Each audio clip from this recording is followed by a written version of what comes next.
परछाई से जाते हो वहां छलिया है, उससे बड़ा कातिल कोई नहीं है। एक बार अगर चले गए ना तो पागलों की तरह बार बार भागोगे।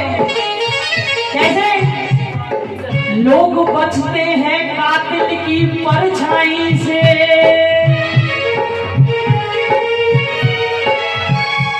लोग बचते हैं कातिल की परछाई से। और हमने कातिल के दिल में ही घर कर लिया, हमने कातिल के दिल में ही घर कर लिया, हमने कातिल के दिल में ही घर कर लिया, हमने कातिल के दिल में ही घर कर लिया।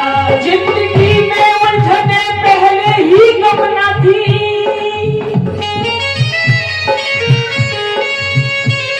ये भी बीमारी है कि बिहारी जिला दलानी पहुंच गए तो आराम से चूल्हे पर 2 रोटी बनावे और खावे। और अब आशा का फोन आ गया, बहन जी चल रही है का?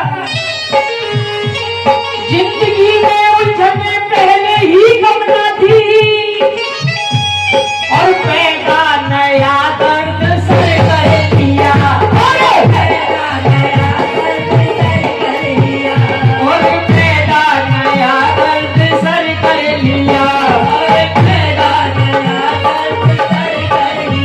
जिनको विश्वास है कि हमारे ठाकुर जी हमारे साथ आएंगे और चलेंगे, एक बार सभी विश्वास के साथ, वो आता होगा, वो आता